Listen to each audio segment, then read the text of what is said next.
Abu Dhabi में बना BAPS Swami Narayan मंदिर बेहद खास है, मगर UAE का पहला हिंदू मंदिर होने के नाते उसकी खासियत और भी ज्यादा बढ़ जाती है।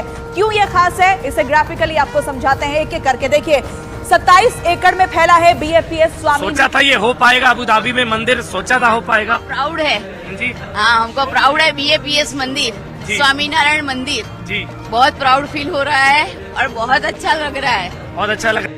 और मोदी जी हैं UAE के प्रेसिडेंट मोहम्मद बिन जायद अल नहयान के पास, और उन्होंने उनको थैंक यू बोला।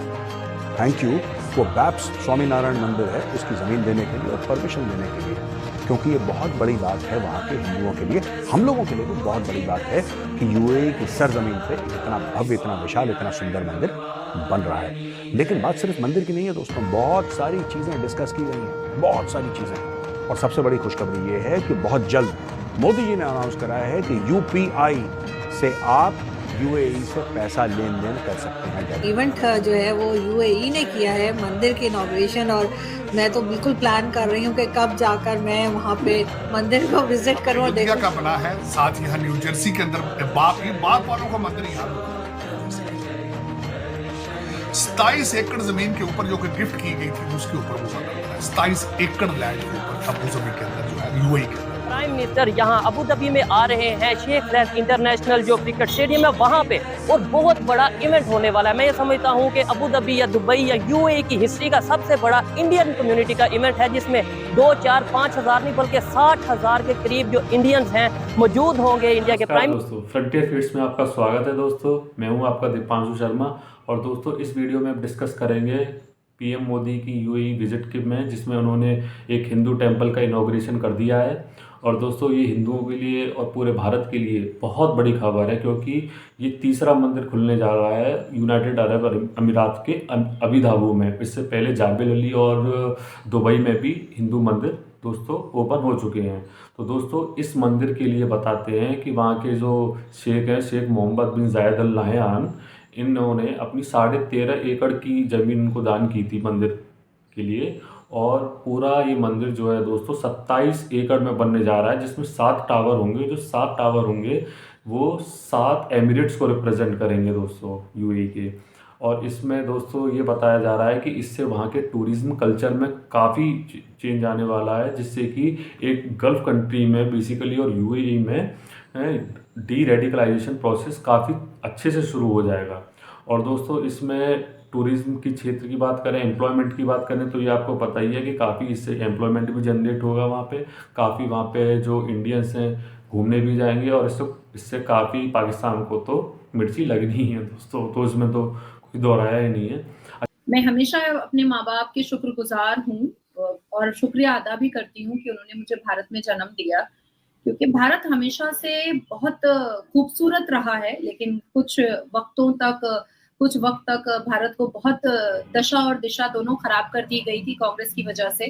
पर पिछले 10 साल में मोदी जी के नेतृत्व में जिस हिसाब से भारत से लेकर के भारत के सिविलाइजेशन और कल्चर, सभ्यता और संस्कार का ढंका जो है, भारत के सिविलाइजेशन का ढंका अब मुस्लिम देशों में भी आवाज आ रही है, ये बहुत अच्छा लग रहा है आरजू जी। एंड सेकेंड थिंग कि मैं ये भी कहना चाहूंगी आपके साथ, क्योंकि आपका प्लेटफॉर्म बिल्कुल ओपन प्लेटफॉर्म होता है, तो जो लोग छाती पीट रहे थे भगवान राम के प्राण प्रतिष्ठा पर, मुझे लगता है कि अभी ठंडक हुई भी नहीं होगी, खुजली बंद भी नहीं हुआ होगा, बरनौल अभी लगा ही रहे होंगे, लो भैया एक और उनके लिए धमाका हो गया है। पर बहुत खूबसूरत मंदिर बनी है, बहुत खूबसूरत। इवन मेरे जाने की बात थी, पर क्योंकि हल्द्वानी में इतना बड़ा मैटर हुआ है और कल सरस्वती पूजा है, तो बहुत सारे प्रोग्राम्स है मेरे, और फिर मुझे हल्द्वानी विजिट करना है, तो इसकी वजह से मैं रुक गई हूँ। लेकिन मुझे लग रहा है कि मैंने बहुत बड़ी चीज मिस कर दी है, बहुत बड़ी चीज। साथ ही साथ मैं भारत के मुसलमानों के लिए भी ये बात कहना चाहूंगी कि हमारे रामलला के प्राण प्रतिष्ठा के दिन उन्होंने बहुत अभद्र बातों का, बहुत डेफेमेटरी लैंग्वेज का इस्तेमाल किया था। जोड़ा अवेसी में से जो शिरवानी अवेसी हैं और कुछ शिरवानी साहिबा हैं, उन्होंने लंबी लंबी बातें की थी। तो मुझे लगता है कि उन लोगों को UAE में मक्का मदीना भी बॉयकॉट कर देना चाहिए, क्योंकि वहां भी तो भाई 72 एकड़ की जमीन पर जो है और वो इतनी खूबसूरत नक्काशी की हुई मंदिर बनी है। और मैं देख रही थी सुबह में, और जितने भी रिपोर्टर्स जो मेरे बहुत अच्छे कॉलीग हैं, जो मेरे फ्रेंड जैसे हैं, जो मेरे भाई बहन जैसे हैं, वो लोग मुझे वीडियो कॉल पे दिखा रहे थे कि नाज़िया ये जितनी पिलर ऑफ द पिलर जो बना है, वो एक एक पत्थर की नक्काशी जो है वो 1.5 साल में हाथ से की गई है। तो ये मुझे देख करके आंखें लग रही थी ना कि यार मैं यहाँ क्यों अटक गई, मुझे तो वहां जाना चाहिए था। और मतलब भगवान राम की जो मूर्ति बिठाई गई है, राधा कृष्ण की जो मूर्ति बिठाई गई है, मतलब इतना खूबसूरत मंजर हो रहा है। मुझे तो ऐसा लग रहा है कि सेकंड अयोध्या हो गया है, वो सेकंड अयोध्या पार्ट 2 वहां नजर आ रहा है। तो बहुत अच्छा लग रहा है। और ऐसा अच्छी चीज ये है कि आज मोदी जी जब पहुंचे तो प्रेसिडेंट एच मोहम्मद बिन जायद अल नहयान ने उनको रिसीव किया, और उसके बाद फिर मीटिंग स्टार्ट होने से होते ही भारत का बना हुआ यूपीआई जो है वो बायलैटरल रिलेशनशिप में आया। उसके बाद फिर मोदी जी ने जब बैठ करके बातचीत किया तो आईमैक कॉरिडोर के बारे में उन्होंने जैद जी से बात किया, और उन्होंने कहा कि बिल्कुल यूएई से लेकर के, भारत से लेकर के जो भी आईमैक कॉरिडोर में आते हैं, इकोनॉमी तो बूस्ट करेगी ही करेगी, पर हर वो देश जो आईमैक कॉरिडोर में आ रहा है उनके लिए, उनके आने वाले उस देश के सिटीजन के लिए एक बहुत ब्राइट फ्यूचर भी नजर आ रहा है, बहुत ब्राइट फ्यूचर। ऐसे लग रहा है जैसे प्राइम मिनिस्टर मोदी जो है वो he is on this conclusion and he's on this drive to export Hinduism to other parts of the world. For example, क्या ये प्राइम मिनिस्टर मोदी की जो ग्लोबल ड्राइव है कि वो अपने ग्लोबल मसल फ्लेक्स कर रहे हैं, कि वो समझते हैं कि जैसे जैसे इंडिया के इकोनॉमिक रिलेशंस दुनिया के साथ ठीक हो रहे हैं, it's time to export the religion as well to these countries. For example, Prime Minister Modi जो है he is in UAE, और वो जा रहे हैं वहाँ पे किस लिए? The only purpose is कि वो वहाँ पे मंदिर का इफ्तिताह करने जा रहे हैं। आपको पता है कि इस हवाले से कुछ माह पहले जो बाब्स हिंदू मंदिर है अबू धाबी में, इसकी इफ्तिताह करने के लिए प्राइम मिनिस्टर मोदी को इनवाइट किया गया, और उन्होंने उसकी इनविटेशन को एक्सेप्ट कर लिया। और आपको पता है अभी पिछले महीने ही, आई थिंक 10 तारीख को, यूएई के जो प्रेसिडेंट है मोहम्मद बिन जायद अल नहयान, वो आए हुए थे वाइब्रेंट गुजरात समिट के ऊपर। और जैसे ही वो वाइब्रेंट गुजरात समिट कंप्लीट हुई, इससे पिछले महीने में दिसंबर में प्राइम मिनिस्टर मोदी यूएई में थे। सो दिसंबर, जनवरी, फरवरी, सो हर महीने इतने हाईएस्ट लेवल पे इंडिया और यूएई की मुलाकातें हो रही हैं। That's something very extraordinary, that's very extraordinary. इसको जैसे कहते हैं ना, आसान नहीं लेना चाहिए। और ये जो इंडिया यूएई का जो रिलेशनशिप है, ये कैसे टर्न अराउंड हुआ है कि प्राइम मिनिस्टर मोदी जो है वो is capable enough to win the hearts and minds of the leadership of the UAE.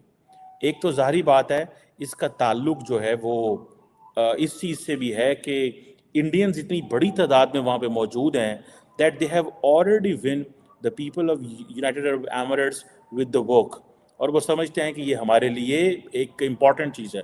आपको इस चीज़ का भी पता होगा कि प्राइम मिनिस्टर मोदी कतर भी जा रहे हैं, and he is going Qatar just for one thing, to say thank you to the Thani family.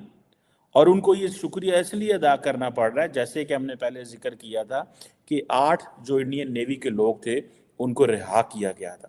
लेकिन पहले on this prime minister Modi का जो यूएई का जो विजिट है, 27 एकड़ के अंदर ये इतनी एक डेलिकेट जिसे कहते हैं ना, वो कहते हैं ना कि वो कार्विंग की गई है। अगर आप इस मंदिर को देखें तो जस्ट लुक कि वो क्या उन्होंने उसको जो उसका जो आर्किटेक्चर है उसको किया। और ये इसका आपको पता है 2015 में ही ये वो किया गया था, फैसला किया। इसके अलावा बात करें तो दोस्तों, इंडिया और यूएई के जो कल्चरल टाइज हैं और ट्रेड टाइज हैं वो काफ़ी पहले से बेहतर हो चुके हैं। $70 बिलियन का तो ट्रेड है दोनों में।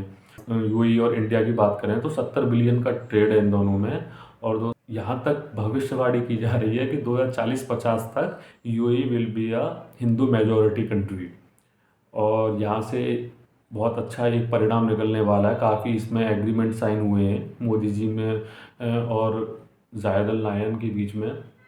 तो देखना होगा दोस्तों, और आगे जो डेवलपमेंट्स होंगी मैं आपको अपडेट करता रहूँगा, लेकिन इससे अच्छा कुछ हो नहीं सकता है कि यूएई के अंदर। और अब देखेंगे आप दोस्तों, ना बस यूएई, काफ़ी गल्फ़ कंट्रीज़ में, जैसे कि अब नेक्स्ट होगा सऊदी अरब जो कि आपको पता है जहाँ मक्का मदीना है और मुसलमानों का सबसे पवित्र स्थान माना जाता है, तो वहाँ पे भी हिंदू मंदिर अब ओपन होने जा रहे हैं। और आप देखोगे इस पूरे क्षेत्र में, पूरे इंडियन सब कॉन्टिनेंट में, गल्फ़ में, साउथ ईस्ट एशियन नेशंस में मंदिर ही मंदिर खुलेंगे, क्योंकि इससे इन लोगों की टेम्पल इकोनॉमी भी रन होगी, जिससे इंडियंस काफ़ी टूरिस्ट आएंगे इंडियन की साइड से। और दूसरा दोस्तों, यही एक वो प्रोसेस है जहाँ से आपको डी रेडिकलाइजेशन प्रोसेस देखने को मिलेगा, क्योंकि जहाँ संस्कृत पढ़ाई जाएगी वहाँ आपको पता है दोस्तों, वहाँ पे ऐसे शब्द होते ही नहीं हैं, जिसमें रेडिकलाइजेशन को तोड़ने के लिए सबसे अच्छा मौका है गल्फ़ कंट्रीज़ के लिए भी और भारत के लिए भी। तो दोस्तों, आशा करता हूँ ये वीडियो आपको काफ़ी पसंद आया होगा। Please like, share and subscribe जितना हो सके, जिससे कि हम आगे आपके लिए ऐसी वीडियो लाते रहें। धन्यवाद दोस्तों, जय हिंद।